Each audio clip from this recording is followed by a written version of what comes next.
दूसरा हमने किया था आउटब्रीडिंग डिवाइसेस। आउटब्रीडिंग डिवाइसेस वो हमारे मेथड्स थे और मैकेनिज्म्स थे जिनमें क्रॉस पॉलिनेशन को प्रोसेस को प्रोसीड करने में जो हमारा हेल्प करते हैं। अब उसमें नेक्स्ट थिंग आती है हमारे पास कि pollen pistil interaction. That means to say कि अगर पॉलन ग्रेन हमारा किसी पिस्टल पर ट्रांसफर हो गया है किसी भी मेथड से, may be by the abiotic agency और may be by the biotic agency, then it doesn't mean कि वो पॉलन ग्रेन जाकर वहां जर्मिनेट करेगा ही। पॉलिनेशन की हेल्प से जो पॉलन ग्रेन्स ट्रांसफर होते हैं, that pollen grain may be of the right type और that may be of the wrong type.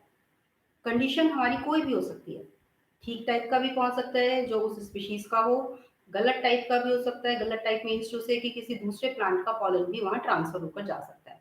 तो अगर पॉलन ग्रेन सेम स्पीशीज का है तभी वो वहां जर्मिनेट करेगा, otherwise the germination is not possible. तो वो जो प्रोसेस है कि how a pistil recognises the pollen whether it is of correct type or not, that is called as pollen pistil interaction। इसमें ट्रांसफर प्रोसेस भी हम include करते हैं और इसके अंदर जब पॉलन का जर्मिनेशन शुरू होता है and formation of the pollen tube के पॉलन ट्यूब जर्मिनेट करके स्टाइल के अंदर से पास होगी या नहीं, वो सारा प्रोसेस हमारा इसके अंदर इंक्लूड होता है। दोनों चीजें आती हैं, ट्रांसफर भी आएगा, जर्मिनेशन भी आएगा आपका। तो pollen pistil interaction, you can write down, this is the process by which style identifies, by which style or stigma identifies the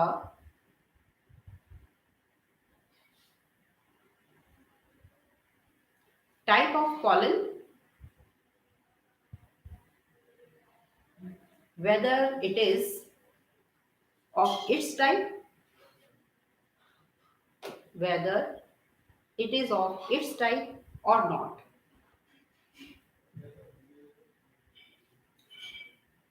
identification जब तक नहीं हुआ तब तक जर्मिनेशन प्रोसेस हमारा यहाँ पर कैरी आउट नहीं होता है।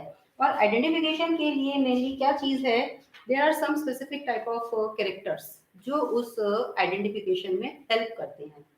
हमने स्ट्रक्चर किया था पॉलन ग्रेन का, तो उसमें आउटर लेयर हमने की थी उसकी पॉलन वॉल की, that is called as exine. जो एक्साइन है, that exine is having some specific type of chemicals. जो केमिकल्स हैं वो हमारे पास स्पेशल टाइप के वहाँ पर प्रोटीन्स प्रेजेंट हो सकते हैं, दैट में भी specific type of enzymes, carbohydrates और फॉस्फोलिपिड्स। ये जो सारे के सारे केमिकल्स हैं जो एंजाइम जो हमें एक्साइन में अवेलेबल होते हैं, exine of pollen, this consist of various type of chemicals like enzymes,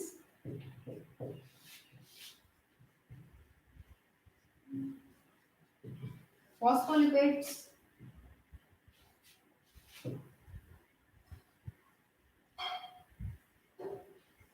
carbohydrates etcetera. ये सब हमें आउटर एक्साइन लेयर में मिलेंगे। एंड एक्साइन लेयर जो है हमारी, this exine layer is derived from tapetum.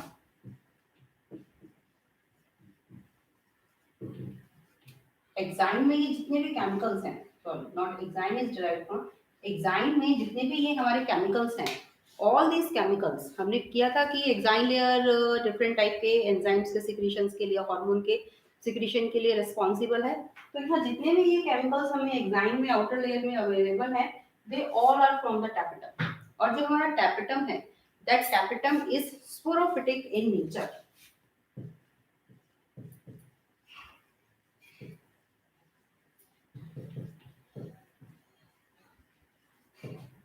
क्योंकि जो टैपेटम है, ये टैपेटम हमारे पास मेन प्लांट बॉडी से आया है, तो टैपेटम जो लेयर है वो आपका स्पोरोफाइट नेचर का है। सेम थिंग यहाँ से ये चीज डिराइव होकर आ रही है, इट मींस टू से ये भी हमारा स्पोरोफिटिक नेचर का मिलेगा। अब अगर हम इसके साथ स्टिग्मा पोर्शन लेते हैं जहाँ पॉलन ग्रेन आपका जाकर सेटल डाउन करेगा आफ्टर पॉलिनेशन, तो उस केस में भी जो नेचर रहेगा स्टिग्मा का, it is also sporophytic in nature.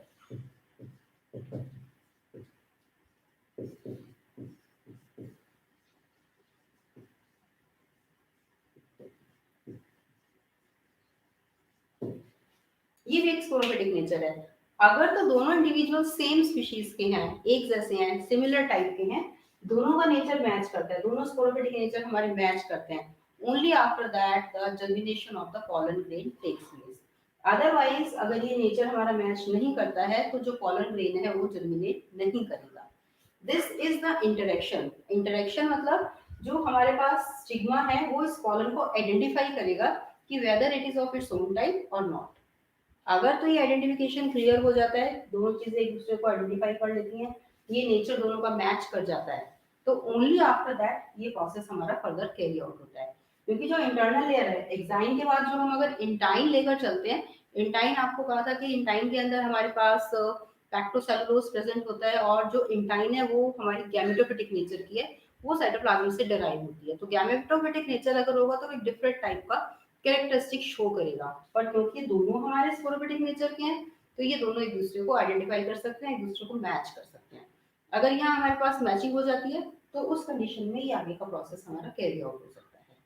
तो इंटरेक्शन में फर्स्ट थिंग ये आई हमारे पास, दिस इज द आइडेंटिफिकेशन।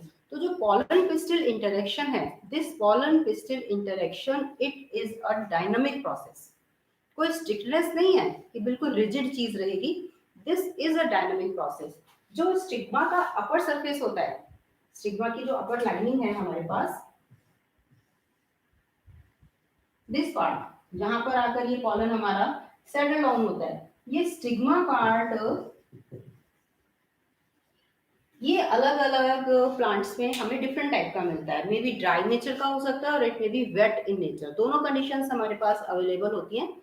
अगर तो वेट है तो ये सब चीजें उसमें ऑलरेडी डिसॉल्व्ड कंडीशन में मिलेगी, लेकिन अगर ड्राई स्टिग्मा है, even after that we have a very thin film of moisture lights that consist of all these different type of chemicals.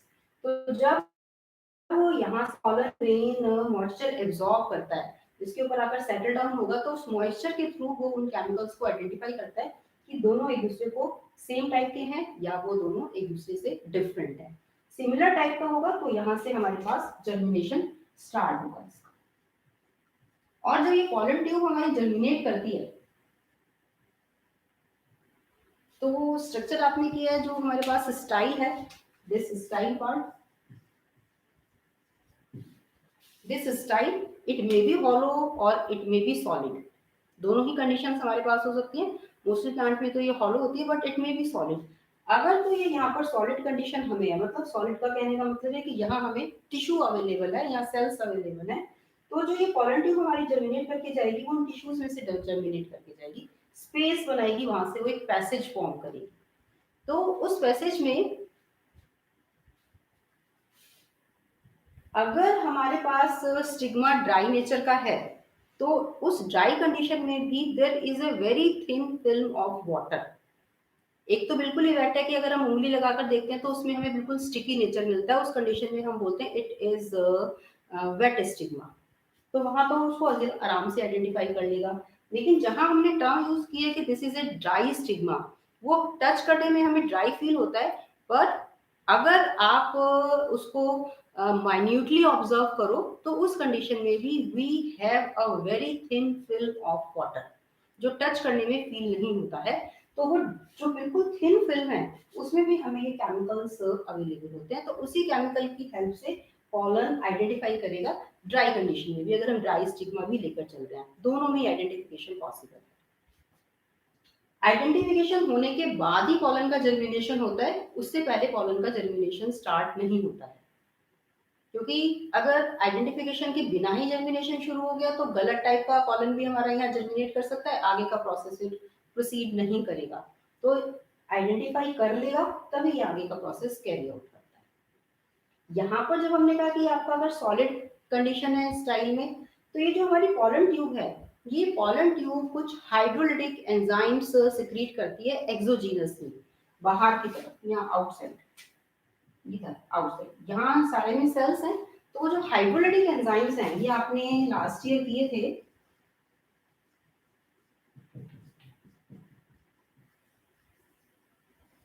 जो हाइड्रोलिटिक एंजाइम्स हैं, these hydrolytic enzymes they help in the digestion. तो digestion में बाहर के जितने भी sales हैं उन सबको ये डाइजेस्ट करने में हेल्प करती है। लाइक पैक्टिनेजेस है, पैक्टिन प्रेजेंट होता है तो वो सेल्स को डाइजेस्ट करेगा, सेलुलेज है उसको डाइजेस्ट करने में हेल्प करेगा आपका। तो बाहर के जितने सेल्स हैं वो डाइजेस्ट होना शुरू हो जाएंगे, और सेल के डाइजेशन के बाद जो न्यूट्रिएंट्स रिलीज होते हैं, those nutrients are absorbed by this growing pollen tube। pollen tube यहाँ से जर्मिनेट करके, अभी हमने स्ट्रक्चर लास्ट किया था आपने कि जो हमारे पास यहाँ फीमेल गैमेटोफाइट है, ओवरी में फीमेल गैमेटोफाइट प्रेजेंट है आपके पास एम्ब्रियो से, तो वहां से ये जो आपकी pollen tubite reaches up to that female gametophyte. तो ये जो पूरा प्रोसेस है ट्रांसफर का, आइडेंटिफिकेशन का, and then the germination of this pollen tube, collectively ये सारी चीजें हमारे इस pollen pistil इंटरेक्शन के अंदर हम इंक्लूड करते हैं। ठीक है, सो you can write down for identification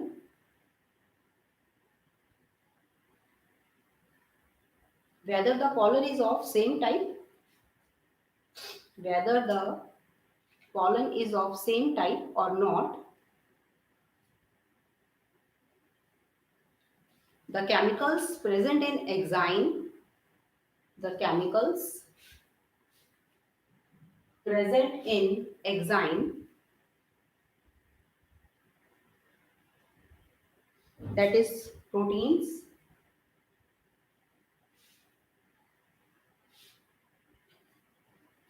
lipids, glycolipids,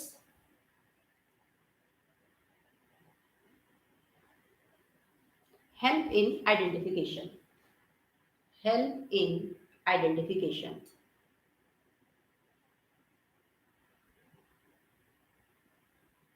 These chemicals are sporophytic in nature. These chemicals are sporophytic in nature,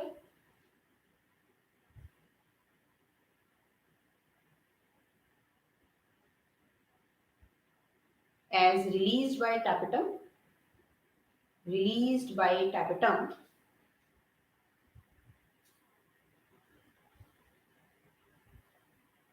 and stored in cavities of exile, cavities of exile.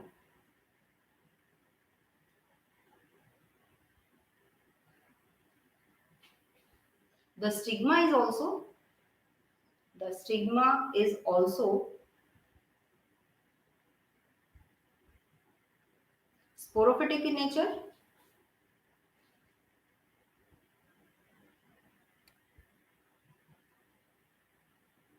having similar type of chemicals, having similar type of chemicals. It may be, it may be dry or wet in nature, may be dry or wet in nature,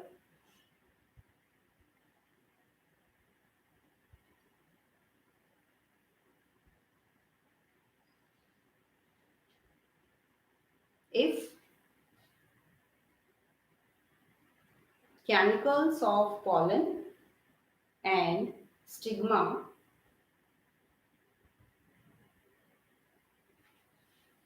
resembles each other,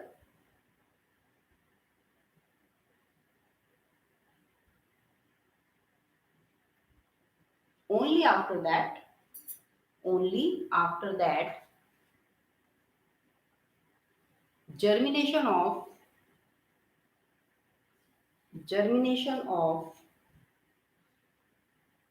pollen tube takes place.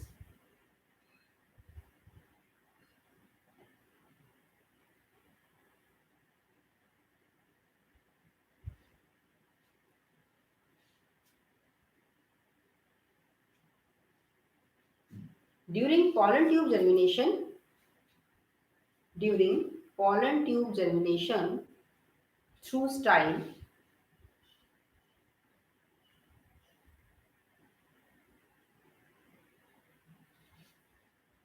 hydrolytic enzymes, hydrolytic enzymes are released exogenously, are released exogenously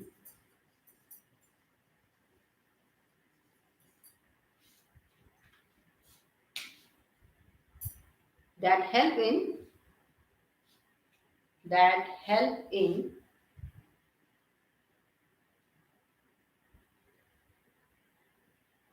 digestion of external tissue, digestion of external tissue of style,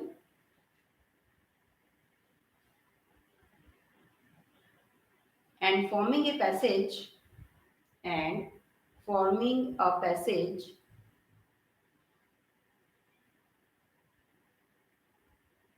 for pollen tube. For pollen tube.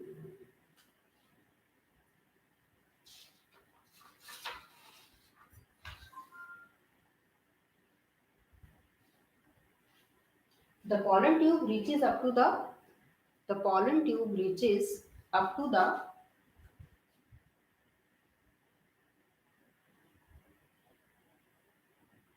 embryo sac,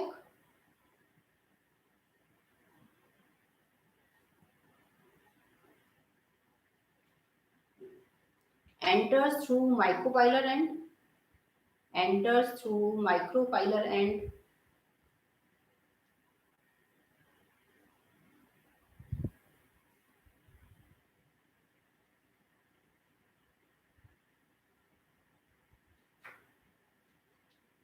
into the embryo sac.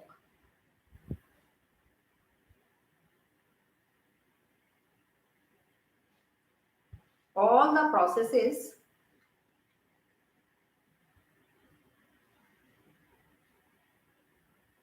from pollen deposition, all the processes from pollen deposition on stigma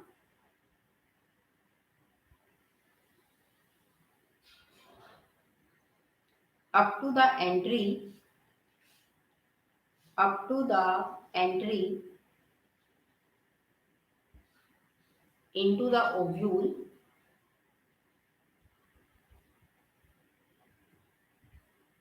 are collectively included in are collectively included in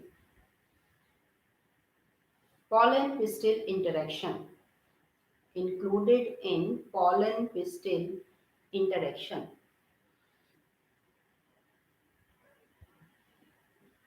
ठीक है, तो एक dynamic process है हमारा pollen pistil interaction, this is a dynamic process. ये pollen tube का जो germination है, ये पॉलन ट्यूब जर्मिनेशन हम लैब कंडीशंस में भी आइडेंटिफाई कर सकते हैं. आप इसको प्रैक्टिकल भी करके देख सकते हो. इसके लिए हम एक शुगर सोल्यूशन बनाना होता है. वाटर के अंदर हम अगर सुक्रोज को डिसॉल्व करते हैं तो दैट इज अबाउट योर 10% हम शुगर सोल्यूशन बना लेते हैं.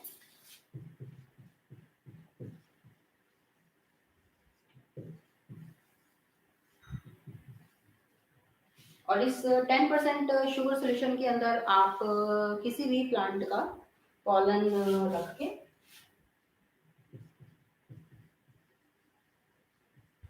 पॉलन आपने इसमें रखा and after near about 20 to 30 minutes आप अगर इन को ऑब्जर्व करेंगे तो कहीं ना कहीं से हमें स्मॉल स्मॉल पॉलन ट्यूब्स इस टाइप से जनरेट करती हुई आप लगेंगी. तो माइक्रोस्कोप के नीचे हम उस चीज को आइडेंटिफाई कर सकते हैं. This is a practical work. Germination के लिए just only or 10% sugar solution is required for the germination of these tubes. तो हमने जर्म पोर्स किए थे, तो उन जर्म पोर्स में से इन टाइम शुगर सोल्यूशन को एब्जॉर्ब करके, तो अभी हमने कहा ना कि यहाँ पर वो एब्जॉर्प्शन करता है. तो सरफेस के ऊपर, स्टिग्मा के सरफेस के ऊपर जो भी वाटर और न्यूट्रिएंट्स प्रेजेंट हैं, उन न्यूट्रिएंट्स को एब्जॉर्ब करके ये पॉलन ट्यूब हमारी जर्मिनेट करती है. तो आर्टिफिशियली अगर हमें पॉलन ट्यूब जर्मिनेशन आइडेंटिफाई करना है कि कैसे पॉलन ट्यूब का जर्मिनेशन हो रहा है हमारे पास, तो वो चीज़ हम लैब में स्लाइड के ऊपर भी ये प्रोसेस कैरी आउट कर सकते हो, only with the help of your 10% solution. ठीक है. So this is about your pollen pistil interaction की आइडेंटिफिकेशन होगा, करेक्ट आइडेंटिफिकेशन होगा, तभी प्रोसेस हमारा फर्दर प्रोसीड होगा.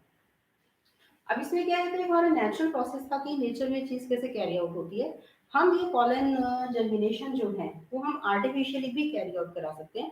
आर्टिफिशियली मीन्स टू से कि if you want the two improve the variety, of the plant, आप टेक्स्ट जनरेशन इंप्रूव करना चाहते हैं, कैरेक्टरिस्टिक्स इंप्रूव करना चाहते हैं, तो जिस टाइप का पॉलन आपको रिक्वायर्ड है, जो कैरेक्टर्स आपको रिक्वायर्ड है, उस पॉलन को आप प्लांट के ऊपर डस्टिंग करके फर्दर प्रोसेस अपने अकॉर्डिंगली कैरी आउट करा सकते हैं। तो क्योंकि ये प्रोसेस एक आर्टिफिशियल हम कैरी आउट करते हैं, that is called as artificial hybridization. So next is your artificial hybridization.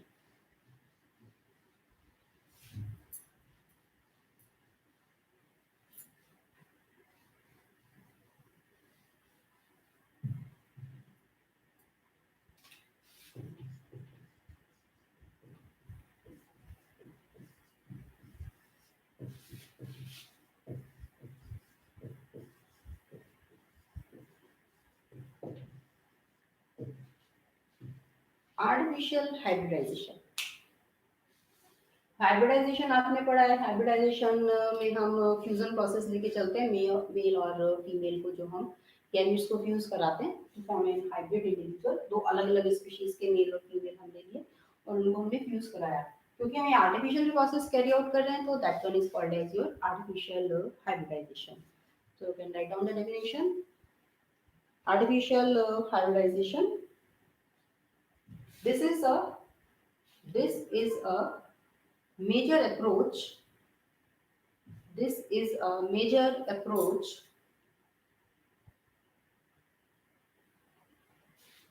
of crop improvement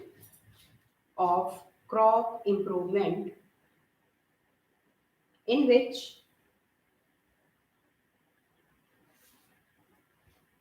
crossing process in which crossing process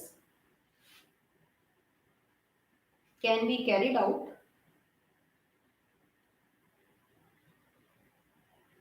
artificially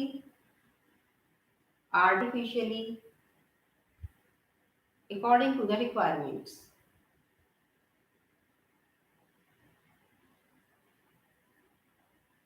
This is to improve the characters. Main thing इसमें जो है हमारी जो हम process carry out करते हैं, this is to improve the characteristics of an individual. इसमें हमारे पास मेनली दो स्टेप्स आते हैं आर्टिफिशियल हाइब्रिडाइजेशन में। First is your emasculation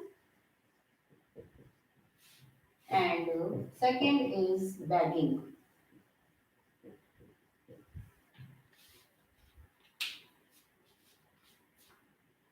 first है हमारे पास इमैस्कुलेशन।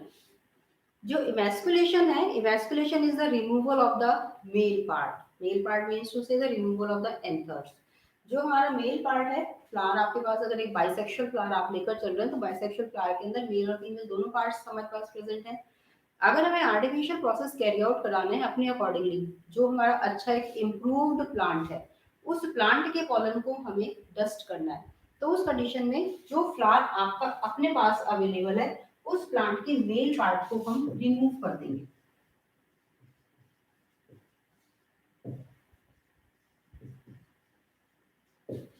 इमैस्कुलेशन, मैस्कुलिन कैरेक्टर कहते हैं ना, मैस्कुलिन, तो उसी से ये वर्ड आया इमैस्कुलेशन। मेल पार्ट आपने रिमूव किया, जो वहां हमारे पास एंथर्स प्रेजेंट थे, वो एंथर्स वहां से हमने रिमूव कर दिए।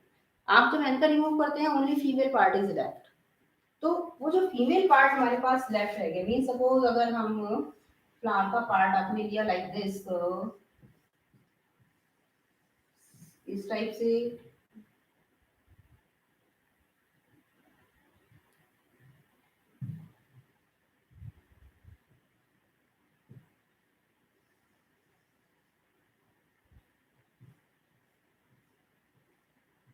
जो ये एंथर पार्ट है हमारे पास, इस एंथर को डेवलप होने से पहले ही, बिफोर मैच्योरेशन, क्योंकि अगर मैच्योर हो गया, पॉलन्स रिलीज हो गए, तो फिर उसका कोई फायदा नहीं रहेगा।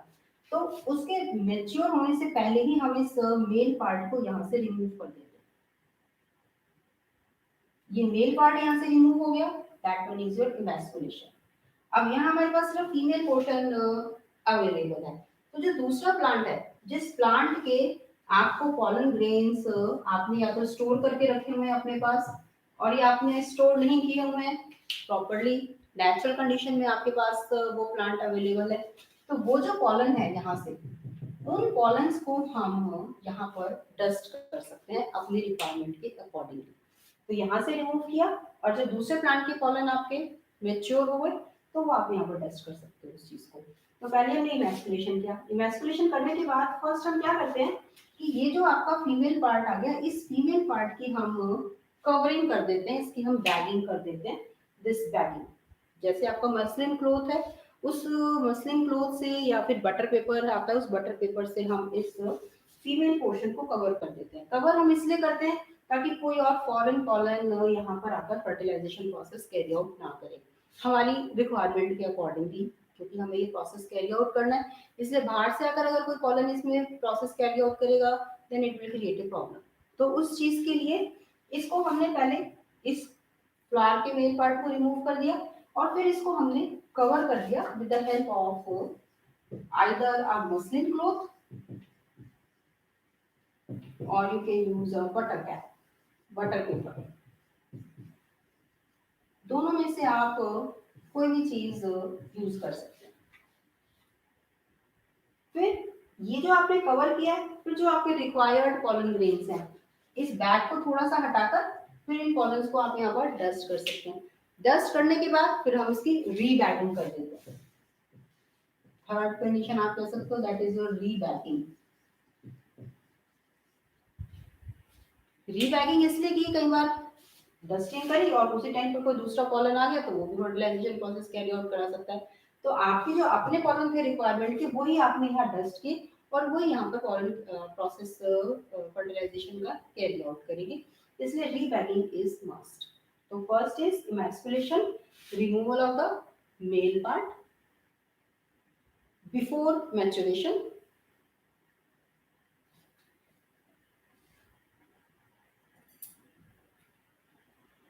and then second is bagging,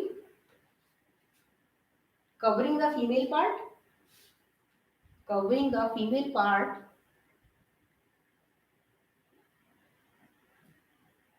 with a muslin cloth or butter paper cap, muslin cloth or butter paper cap.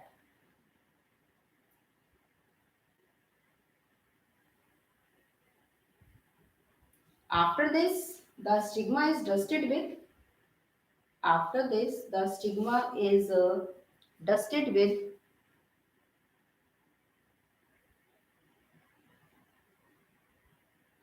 pollens of our requirement, pollens of our requirement,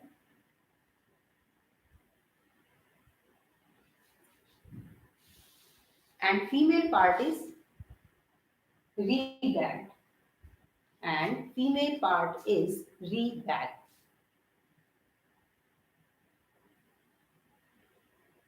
To prevent any type of contamination, to prevent any type of contamination. हम जो muslin cloth और butter paper से इसको cover करते हैं उसका reason ये है कि अगर आप मसलिन क्लॉथ बहुत थिन होता है और सॉफ्ट होता है, same thing is your butter paper. अगर आप किसी हार्ड पेपर से या फिर किसी थिक कपड़े से इसको कवर करोगे तो वो इस फीमेल पार्ट को डैमेज कर देगा। फीमेल पार्ट हमारा डैमेज ना हो, वो प्रोटेक्टेड रहे, उसके लिए हम बिल्कुल थिन पेपर या फिर थिन क्लॉथ यूज करते हैं। इस टाइप से कोई थिन और चीज हमारे पास अगर अवेलेबल है तो वो भी हम यहाँ यूज कर सकते हैं। दिस कवरिंग और you can say bagging is just to prevent the contamination. किसी दूसरे अन रिक्वायर्ड जो हमारा पार्ट है, जो अननेसेसरी पॉलन ग्रेन है, उसके कंटेमिनेशन को हमें प्रिवेंट करना है, इसलिए हमने इसको कवर किया। तो क्योंकि दोनों चीजें बहुत आपकी सॉफ्ट हैं, तो because of that we are using these two things. बड़ा पेपर या बड़ा कपड़ा को यूज करोगे तो ये ऊपर का पोर्शन सारा डैमेज हो जाएगा, आगे का प्रोसेस कैरी आउट नहीं हो सकता, इसलिए हम ये चीजें यहाँ पर यूज करते हैं। ठीक है भाई, क्लियर है बात? तो इमेस्कुलेशन, टैगिंग एंड देन रीबैगिंग, ये तीन चीजें हम इस आर्टिफिशियल हाइब्रिडाइजेशन प्रोसेस में प्रोसीड करते हैं। ये तो था हमारे पास कि अगर हमारा फ्लावर बाइसेक्सुअल है। अगर यूनिसेक्सुअल फ्लावर है तो उस कंडीशन में क्या होगा? यूनिसेक्सुअल फ्लावर में इमेस्कुलेशन प्रोसेस की रिक्वायरमेंट नहीं होती है, क्योंकि फ्लावर या तो आपका फीमेल होगा या फिर फ्लावर आपका मेल होगा। तो उस कंडीशन में जो हमारा फीमेल फ्लावर है उस फीमेल फ्लावर को रेन से उसकी डस्टिंग करके उसको फिर रीबैक कर देंगे। वहाँ ये एस्कुलेशन की कंडीशन हमारी खत्म हो जाती है, क्योंकि मेल पार्ट फीमेल में आपके पास अवेलेबल है। जैसे कुकुरबिटा है हमारा, तो जो कुकुरबिटा का प्लांट है तो वहाँ पे या तो मेल फ्लावर है या फिर हमारे पास फीमेल फ्लावर है। तो फीमेल फ्लावर में डायरेक्टली आप डस्टिंग प्रोसेस कैरी आउट करा सकते हो। बाइसेक्शन होगा तो ये दोनों की दोनों प्रोसेस हमारे वहाँ रिक्वायर्ड होंगे, वहाँ आपको इमेस्कुलेशन भी करना पड़ेगा और वहाँ आपको बैगिंग भी करनी पड़ेगी। ठीक है भाई। तो आर्टिफिशियली हम करते हैं, आर्टिफिशियल प्रोसेस में जैसे हमने क्रायो प्रिजर्वेशन एक पार्ट एक टेक्निक की थी। तो बहुत से टाइम में जो क्रायो प्रिजर्वेशन की हेल्प से हमने पॉलन ग्रेन्स को स्टोर करके रखा होता है बेटर क्वालिटी की, उन पॉलन ग्रेन को भी आप यूज कर सकते हो, या कहीं पर भी किसी भी तरीके की एक बेटर इम्प्रूव वैरायटी के पॉलन आपके पास है, वो आप यहाँ पर इस प्रोसेस में यूज कर सकते हो। तो जो इम्प्रूवमेंट हमारी टेक्निक्स हैं, वो इन इम्प्रूवमेंट टेक्निक्स में ये आर्टिफिशियल हाइब्रिडाइजेशन हमारा हेल्प करता है।